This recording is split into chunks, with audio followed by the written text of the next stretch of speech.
montanhas cobertas de gelo, rios selvagens e cavernas isoladas. O sul do Alasca pode ser espetacular, mas pode também ser cruel e traiçoeiro. Relatos recentes de pescadores desaparecidos misteriosamente despertaram a minha atenção. Mas para cada caso noticiado, existe outro não relatado. Às vezes as pessoas vêm aqui para um dia de passeio, para curtir, e não voltam. Meu nome é Jeremy Wade. Há muitos anos venho investigando desaparecimentos misteriosos em rios e lagos. E acabo revelando criaturas estranhas e às vezes mortais que se escondem sob a superfície. Olha o peixe aí! No Alasca, mortes misteriosas normalmente são relacionadas a acidentes de barcos ou mau tempo. Mas como os casos se acumulam, começo a questionar se essas águas frias não escondem algum assassino. Monstros do Rio. O assassino das águas frias do Alasca.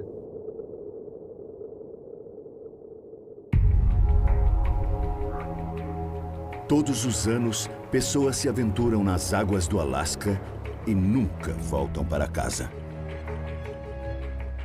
Desaparecem sem deixar pistas, testemunhas, nem corpos. O clima extremo normalmente leva a culpa pelas mortes. Mas não seria uma conclusão muito fácil? Muitos pescadores estão entre os mortos. Por isso vim aqui olhar o que há sob a superfície e descobrir se existe outro culpado que não seja o clima. Quero descobrir se alguma coisa na água tem matado as pessoas.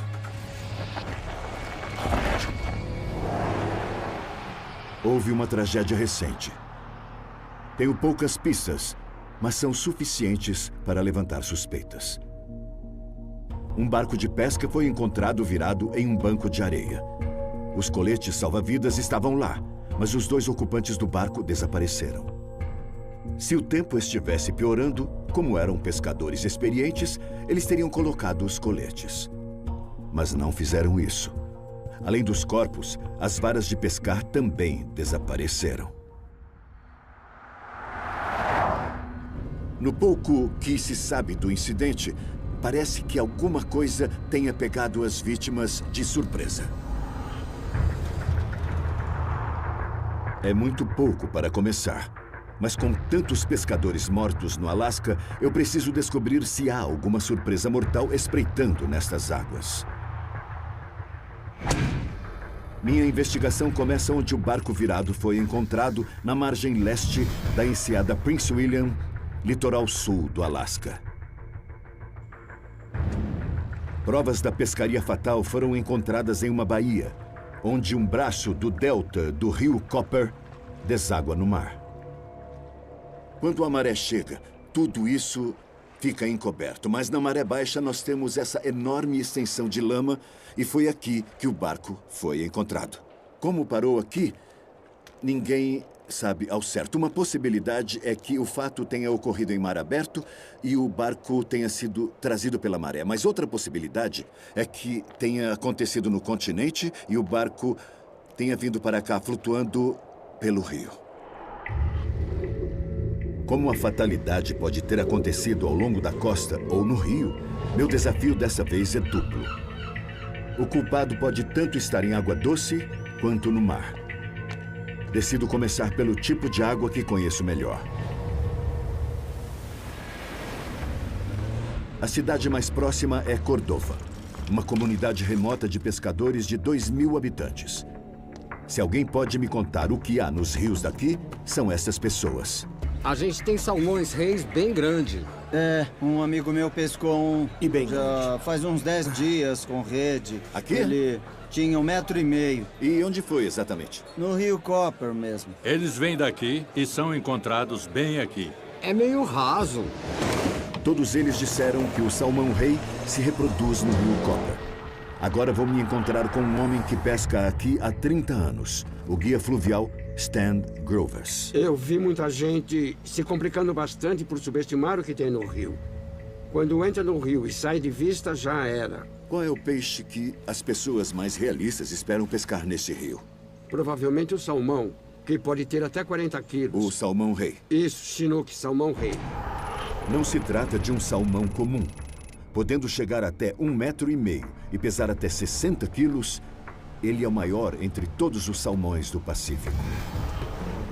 O tamanho do peixe e a força do rio formam uma combinação perigosa. A correnteza é forte. Quando um peixe muito grande pega a isca, ele tira o seu equilíbrio. Quer dizer então que você já viu pessoas sendo puxadas para a água por um salmão-rei? Sem dúvida. Eu não tenho dúvida nenhuma disso. Eu sou grande, tenho 2 metros e peso uns 100 quilos. Nunca achei que ia me desequilibrar. Mas um dia, de repente, só o meu chapéu ficou flutuando no rio. O meu filho teve que pular na água para me pegar. Ele nem toca no assunto. Se um homem maior e mais pesado que eu pode ser puxado para a água com tamanha facilidade, tenho que pensar com cuidado na minha abordagem. Houve relatos de um rapaz que morreu depois de se enroscar com um salmão-rei. No estado de Washington, Harry Coer pescava com arpão enquanto seu irmão observava da margem. Quando ele arpoou um salmão-rei, o peixe arrancou com tanta força que ele foi arrastado para dentro do rio gelado. Segundo os depoimentos, o corpo todo machucado do rapaz foi retirado com os restos do peixe de 30 quilos que o arrastou para a morte. Mas será que o salmão-rei está por trás de alguns dos desaparecimentos aqui no Alasca? Não estou familiarizado com este peixe, então não sei bem ao certo o que esperar.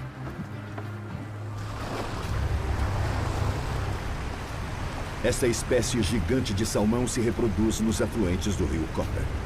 Para chegar ao local onde posso encontrar um deles, terei que enfrentar uma viagem perigosa de 27 quilômetros, cortando a mata fechada.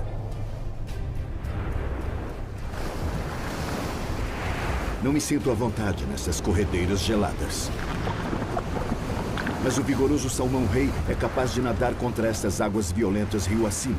São mais de 300 quilômetros a partir do mar até seu local de reprodução.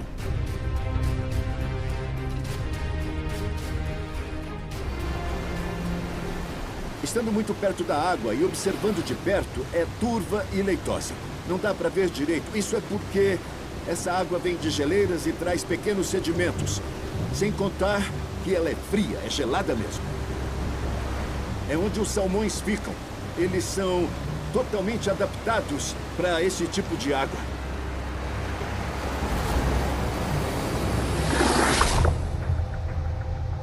O salmão suporta condições muito extremas.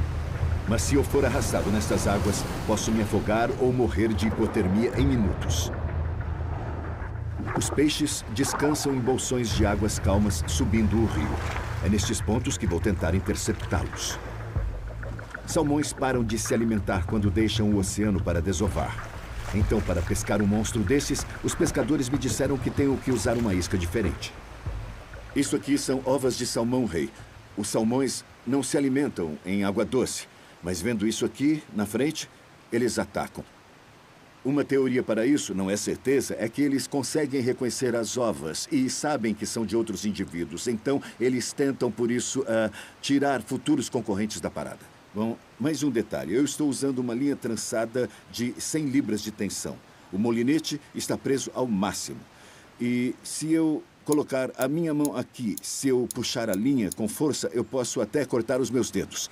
Mas tem que ser assim, porque se o peixe ganhar força nessa correnteza, isso vai pará-lo. Se eu pescar um salmão-rei, tenho que me lembrar de que não é seguro entrar nessas águas geladas do rio. A determinação de um pescador de nunca soltar a vara pode ser determinante aqui. Mas se eu for arrastado nesta correnteza congelante, tão longe de socorro, posso acabar aumentando as estatísticas. Devo me lembrar também que nos rios do Alasca, o perigo não está apenas na água. Na última vez em que eu pesquei no Alasca, um urso apareceu do nada e ficou a poucos metros de mim. Agora vai.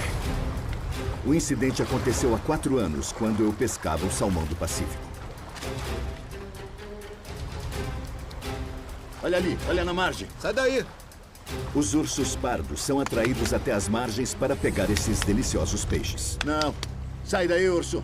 Mas o macho adolescente não queria ter trabalho. Ele queria roubar o meu peixe. Ele vai pegar. Ele tá querendo pegar o peixe que eu pesquei. Agora pode ir. Ele pegou o peixe e voltou para pegar mais. Agora que não tinha o salmão que ele tanto queria, a situação ficou mais perigosa. Cuidado, hein, pessoal. Tivemos que dar um tiro de alerta.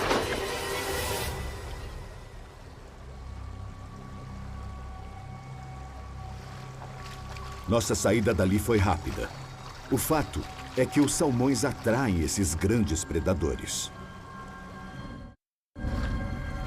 Embora tenha que focar na água, também preciso manter os olhos atentos para o que está atrás de mim. Mesmo assim, jogo a linha neste rio turbulento. Estou preparado para fisgar um salmão-rei e testar a verdadeira força que ele tem.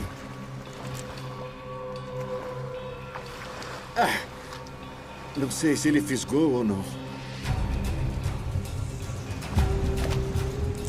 Se eu quisesse outros peixes além do salmão, eu não ficaria só num lugar jogando a linha 1, 2, 3 vezes. Mas no caso do salmão, alguns estão aqui e outros devem ter subido o rio. Então eu acho que eu vou variar um pouco e esperar que esse peixe venha até mim.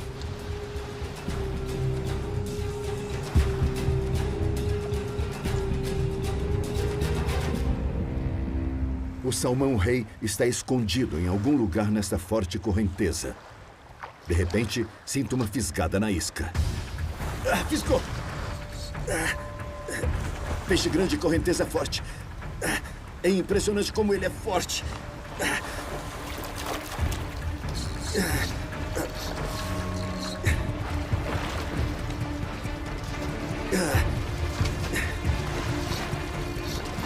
Está bem perto, eu acho. Bem perto. Isso. Olha ele aí. Peguei o peixe. Oh, ele luta com muita força. É um macho. Fantástico. Olha só isso. Muito bem. É macho. É um salmão-rei.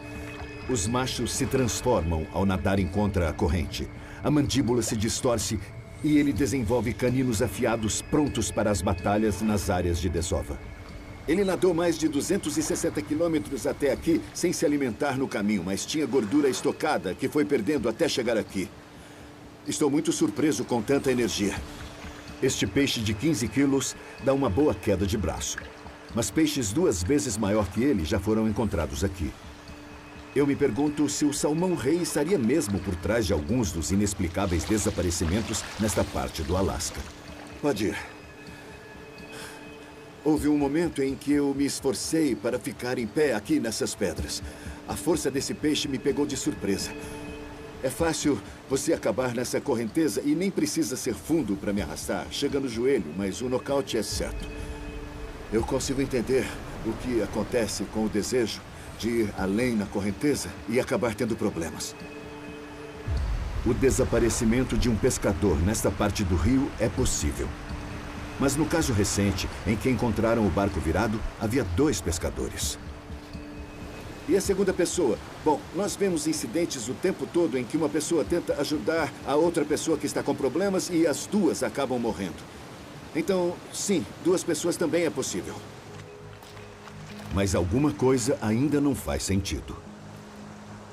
No caso que investigo, o barco e os coletes das vítimas foram encontrados. Mas por que seus corpos não?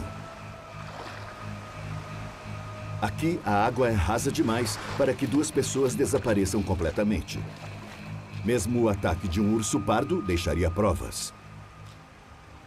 Sendo assim, não acredito que eles estivessem pescando no rio. De jeito nenhum.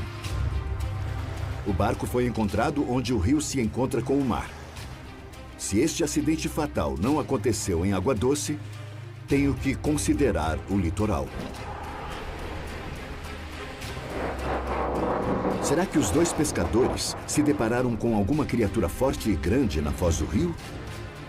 Preciso descobrir quais são os predadores que patrulham a costa. Neste trecho do litoral, há poucas pessoas a quem perguntar. Mas minha investigação toma um rumo inesperado quando converso com Boone Hodgson, que cuida de uma cabana de pesca em uma das baías. Oi. Oi. Eu estou investigando um incidente em que 2 pessoas sumiram aqui nessa região. Será que você saberia alguma coisa sobre algum desaparecimento aqui na Bahia? Na verdade, as pessoas desaparecem aqui todo ano.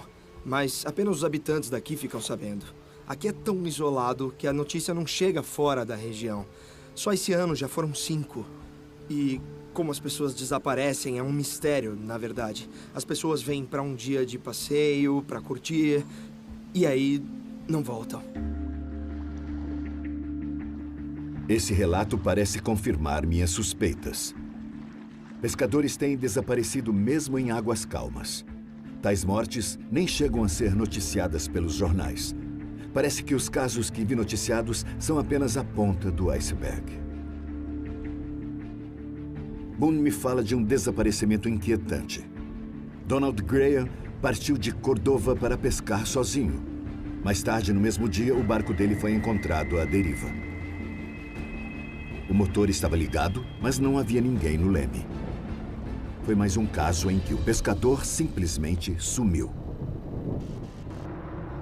Sabe se existem animais perigosos grandes aqui que são uma ameaça enquanto se está na água? Existem. Temos tubarões na região. Eles chegam na margem, perto da gente. Já foram encontrados tubarões aqui? Isso. Está dizendo que se eu sair de barco, é quase garantido que eu veja um tubarão? Com certeza. E eles são bem grandes. As águas geladas do norte não são territórios de caça comum de tubarões. Mas parece que o local é visitado por algum parente do tubarão branco.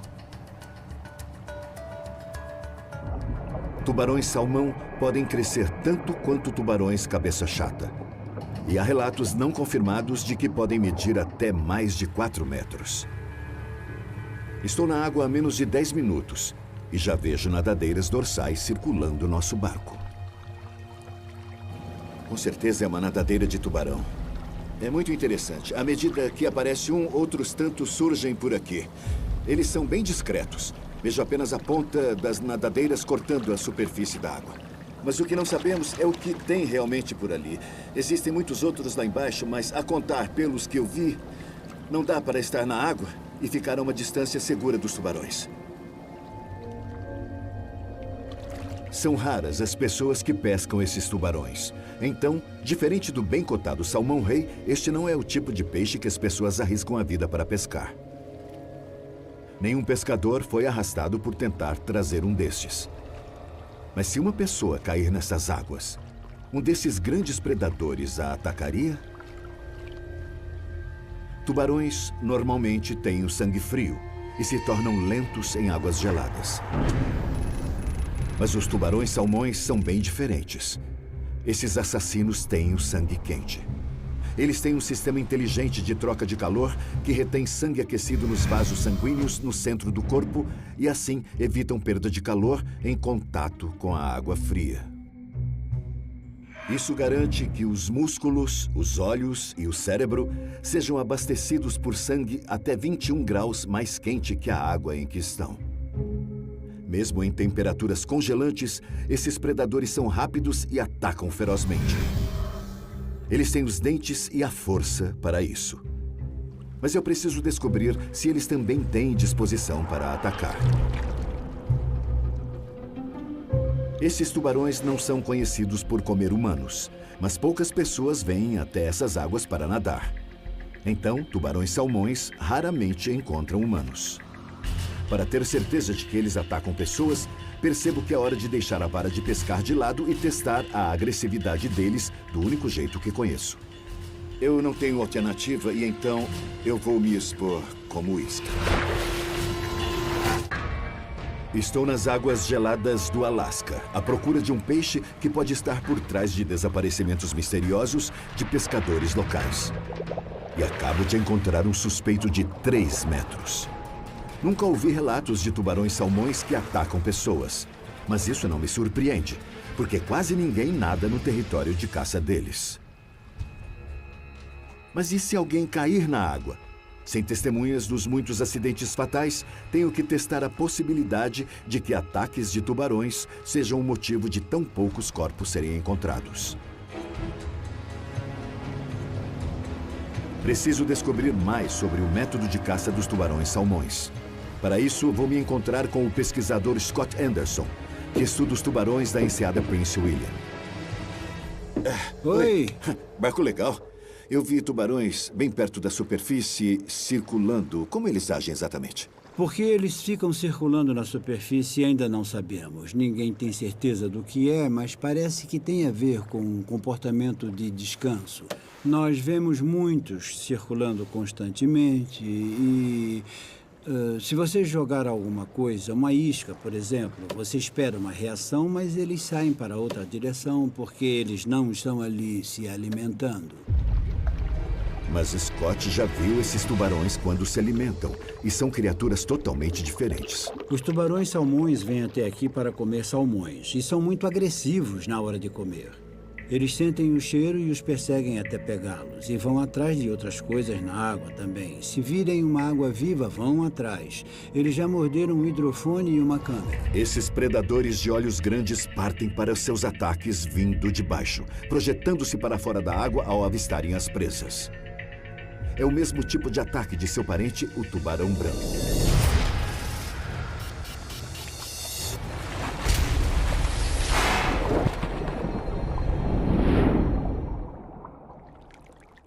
Os tubarões brancos são conhecidos por confundirem humanos com comida. Isso também vale para tubarões-salmão? Se uma pessoa estiver se debatendo na água, o que acontece? É possível que o tubarão-salmão ataque essa pessoa? Eu não acho que seria um problema, mas a chance de serem territoriais e acabamos não entendendo. Com os sinais errados, eles podem tentar atacar uma pessoa. Então, sim, a possibilidade é que podem atacar, mas não se sabe. Parece que tive sorte em meu primeiro mergulho, porque os tubarões mais próximos não estavam a fim de caçar. Mas preciso saber o que aconteceria se alguém estivesse na água quando os tubarões estivessem com fome e quisessem caçar. Scott aceitou se juntar a mim nessa investigação e seguimos para um local muito perto do continente, onde ele acredita que vamos encontrar tubarões-salmão caçando. Para saber se estamos no local certo e se há tubarões por aqui, uma câmera de controle remoto me dá rapidamente o cenário embaixo da água.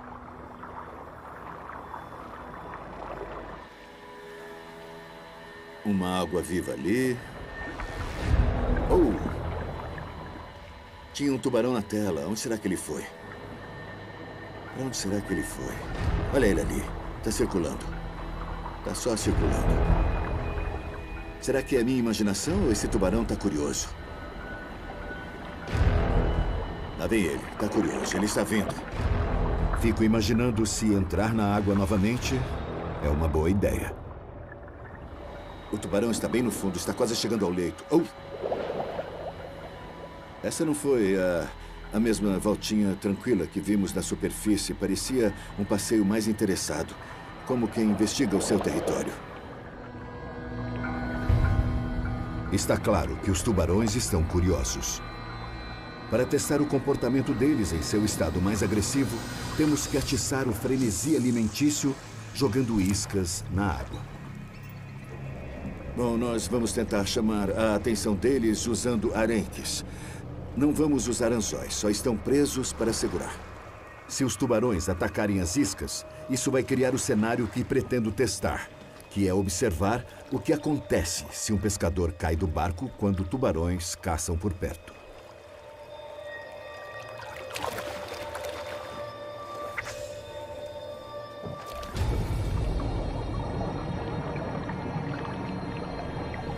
Eu vou soltar e deixar afundar um pouco. Isso, deixa afundar e traz aos poucos. Vamos ver. Tá vindo atrás. Olha ele aí, tá subindo. Tá vindo. Meu objetivo não é pescar o tubarão, mas atiçar seu instinto caçador. Usando a vara dessa maneira, eu consigo chamar a atenção dele. Certo. E agora eu vou me trocar. Muito bom, deixa comigo.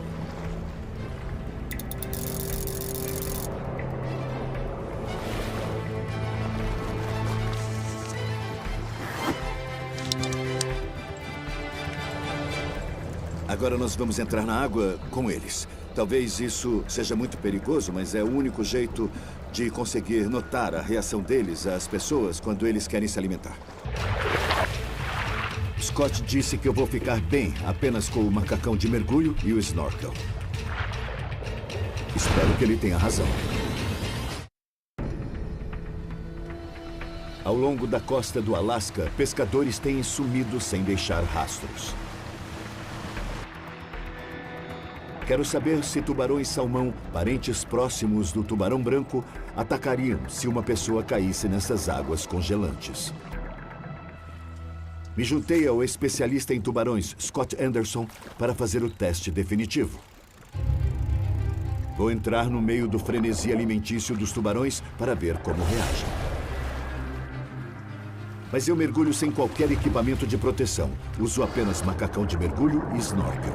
Vou ficar perto do barco caso eles pareçam prontos para me atacar.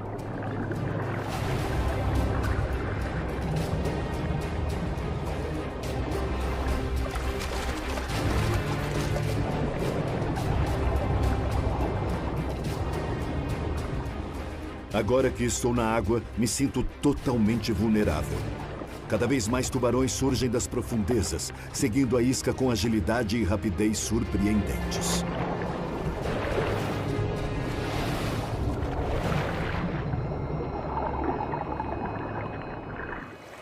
Aquele tubarão pegou o arenque bem na minha frente. Eu vi a boca aberta. E depois ele desviou. Estão se alimentando, mas eu não sou a comida. Até agora.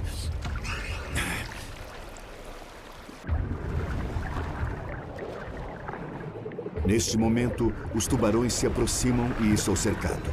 Eles atacam arenques a poucos metros de mim. Eles miram qualquer coisa prateada e pequena, como o peixe que atacaram. Um tubarão passa muito perto de mim para atacar uma das câmeras subaquáticas que brilham na água.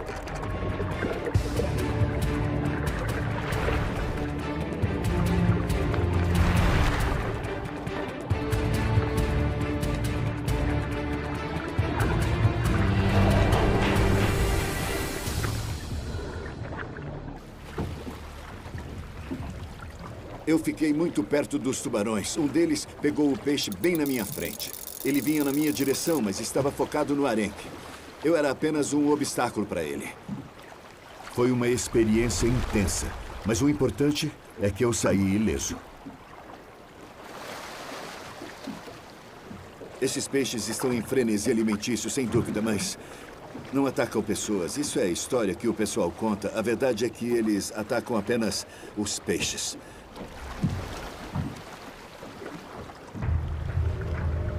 Quando ocorre um ataque de tubarão, normalmente é por erro de identificação. Aqui, esses predadores de olhos grandes souberam me diferenciar facilmente de suas presas e evitaram qualquer contato. Sempre que ouvimos a palavra tubarão, é normal acabarmos achando que são os vilões, mas por poder testar essa suposição tão de perto quanto eu fiz, eu sou forçado a concluir que esses tubarões aqui não são uma ameaça às pessoas. E onde é que isso nos leva? Talvez tenha outra coisa por aí. Minha busca por um peixe perigoso do Alasca me levou à foz de um dos rios nas águas costeiras. Eu me pergunto, se os tubarões não são culpados, existe algum outro peixe grande o bastante para arrastar ou derrubar alguém de um barco? Volto à cidade e vou até as docas. Se houver outros peixes monstruosos aqui, alguém deve ter visto. Saí perguntando e cheguei até o pescador Chris Knowles, que me contou uma história quase inacreditável. Oi, Chris. Eu mesmo. Tudo bem? O que é que você sabe? Estávamos pescando um dia, eu e um amigo, num bote pequeno. E um peixe de 90 quilos veio até a superfície. E o Steve, meu amigo, lançou o arpão nele. E eu fui pegá-lo com o gancho pela boca. O peso dele levou o meu braço para baixo, dentro da boca do peixe. Ele abocanhou o meu braço. E os 90 quilos me puxaram totalmente para baixo. Segurei na borda do bote e ele começou a subir. Eu tentei me segurar para ficar com a cabeça para fora d'água. Eu pedi ajuda ao Steve e ele puxou o mais forte que pôde. Então o arpão saiu do peixe. E então ele acabou caindo de costas no bote. Um linguado gigante atacou o meu braço. Então foi um linguado gigante que atacou você e ele tinha uns 90 quilos, você disse? É o maior peixe que existe no Alasca, ao lado do tubarão-salmão. Um linguado gigante pode fazer um estrago e tanto dentro do barco. A cauda não para, ele começa a se debater e pode quebrar equipamentos, quebrar ossos. Quando isso aconteceu com você, o que você pensou que viria a seguir? O que eu pensei? Que eu ia afundar com o peixe. Essa imagem fica na minha cabeça. Eu estava preso a ele e ia afundar. Eu gritei como nunca na minha vida. E passei 3 dias inteiros cuidando dos ferimentos na mão, que ficou toda cortada. Perdi até sangue. Me surpreende o fato do Chris ter encontrado o peixe tão perto da margem. O linguado gigante é um suspeito inesperado, mas é um predador poderoso. Parece que terei mais uma perigosa batalha para enfrentar. Não! Estou no sul do Alasca procurando um peixe grande o bastante para derrubar um homem e acabo de saber de um suspeito inesperado. Chris Knowles pescava perto da margem quando um linguado gigante quase o levou para a água enquanto tentava pescá-lo. Nós cortamos ali. Normalmente, estes peixes gigantescos são abatidos com tiros na água. Ficamos sem o peixe, pegamos os Ou arpões. assim que estão no barco, porque mantê-los vivos é procurar problemas. O bote é pequeno, então... Chris teve sorte de sair com vida, mas ele conheceu um pescador que não teve a mesma sorte. Joseph Cash fisgou um linguado gigante pesando cerca de 70 quilos. Quando o trouxe para o barco, o peixe se debateu tanto e com tal força que o atingiu e quebrou uma das suas pernas, rompendo a artéria femoral. Com medo de cair do barco, o pescador ferido se amarrou à manivela. Mas quando foi encontrado, já havia sangrado até a morte. As histórias do Chris me deixam pensativo. Linguados gigantes são pescados aqui há séculos. Mas se esse peixe representa uma ameaça tão grande a pescadores e barcos pequenos, como eles eram pegos antes das embarcações modernas existirem? Para saber mais, vou me encontrar com o pescador profissional aqui do Alasca, June Linkar. Pescar linguados gigantes é perigoso e dá muito trabalho. Os pescadores tradicionais normalmente usavam equipamentos para peixes bem menores. Antigamente, nossas canoas chegavam ao máximo de 6 metros. Um linguado gigante viraria a canoa, enrolaria a linha nela e o pior podia acontecer. June mostra um anzol antigo e a forma como foi construído é reveladora. Isso foi criado especificamente para evitar o linguado gigante pelo perigo que ele representava para os barcos pequenos. Isso. O tamanho do anzol e a abertura entre a haste e a barbarela determina o tamanho do peixe que se consegue fisgar. Então, um peixe com a boca e a mandíbula muito grandes não conseguiria passar por essa abertura e não seria fisgado. Exato.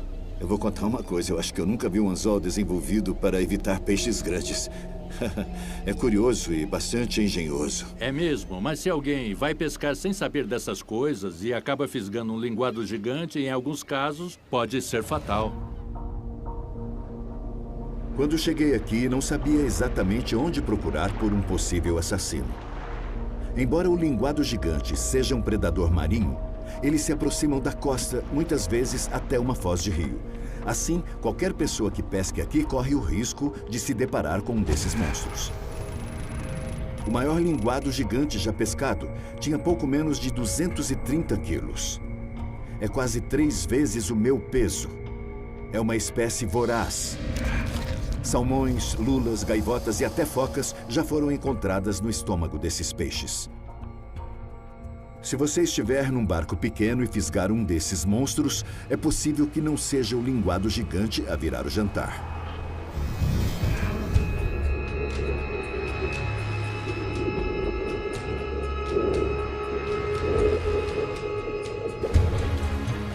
Agora, com esse suspeito no meu radar, eu quero descobrir por mim mesmo qual sua força. Estamos indo a um lugar onde os linguados gigantes ficam. E, no momento, eu estou me preparando mentalmente para pegar esses peixes. O que eu não posso esquecer é que os pescadores aqui não tentam trazer os maiores vivos até o barco intactos para depois devolver para a água. Se trazem o peixe para o barco é para matar. Eles atiram neles, lançam arpões, lançam ganchos, e eu não quero fazer nada disso. E é exatamente aí que está o meu grande desafio no momento. Eu quero ver de perto esse peixe enorme sem machucar nem ele nem eu. E eu acho que isso não é uma coisa que alguém já tenha tentado fazer antes de mim.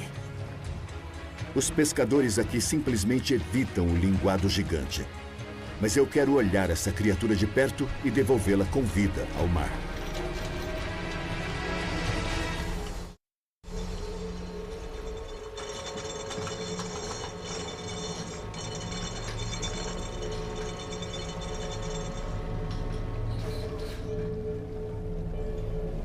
Essa região aqui lembra o Parque dos Dinossauros.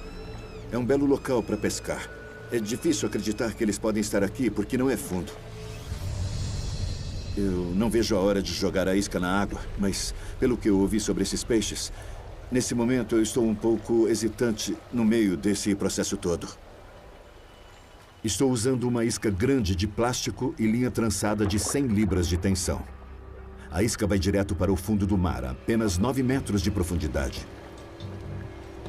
O leito do oceano é o território do linguado gigante e espero atrair esse monstro para a minha isca. Parece que vai morder. E não demora muito. Será que devo puxar? Mordeu mesmo. Olha aí, olha aí. Tá na superfície. Vou soltar a linha para ele se cansar.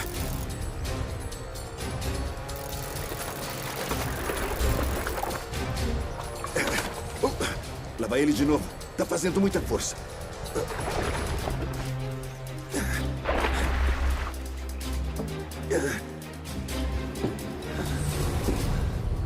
Olha lá.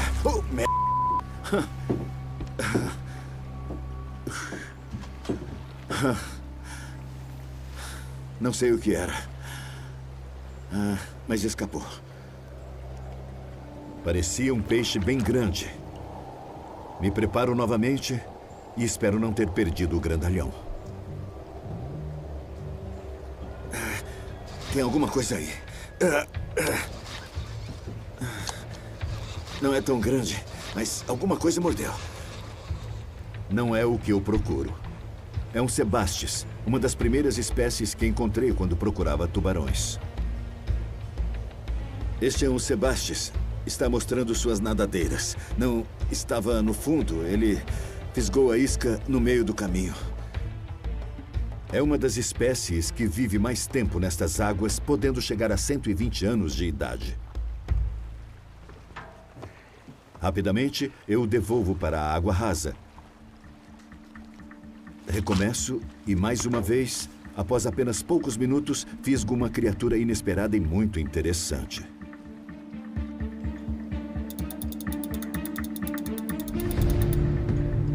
Olha aí. É o chamado lingcod. Lembra um pouco o bacalhau, mas este aqui é outra espécie.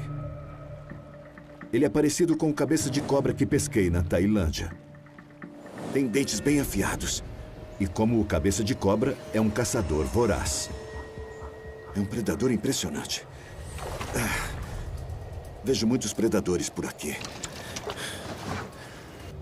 Todos esses predadores menores atacam a isca com uma mordida parecida. E quando sinto uma criatura mais selvagem na ponta da linha, ele está aí. É ele. Eu sei que é o linguado gigante, fisgando a isca. Acho que peguei. Está vindo. Veio. Assim que o peixe fisga a isca, sai em disparada e me pega desprevenido. Ele mergulhou com muita força. Eu estou sentindo uma força descomunal. Ele está puxando a vara. Esse peixe nada para cima e para baixo. Ele não para de puxar. Recolher esse peixe será uma luta incrível. Tô vendo.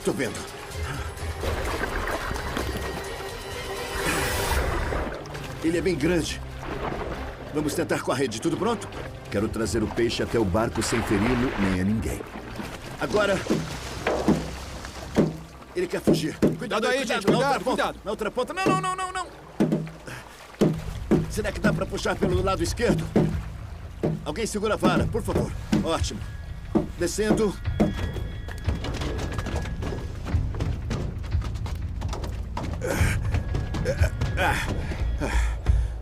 Pronto. Parece calmo agora. Vamos tentar segurar? Isso, vai. Agora vai. Cuidado, Isso. gente. As nadadeiras não estão feridas. Muito bem. Vamos Esse aqui com é um cuidado. linguado gigante que pesa uns 50 quilos. Muito pesado para levantar e para trazer também. Depois de vê-lo se debater, não tenho nenhuma dúvida sobre as histórias que ouvi a respeito desse peixe dentro de barcos, ferindo pessoas.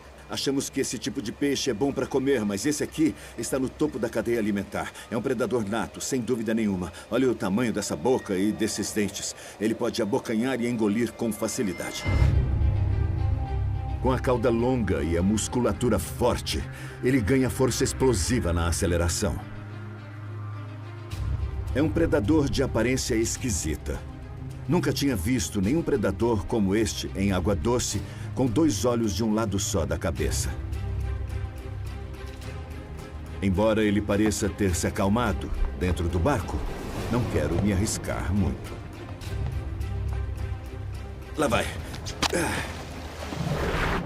Quando eu cheguei aqui no Alasca, eu queria descobrir se existia alguma coisa na água que pudesse ser responsável por algum desses casos de desaparecimento de pessoas sem explicação.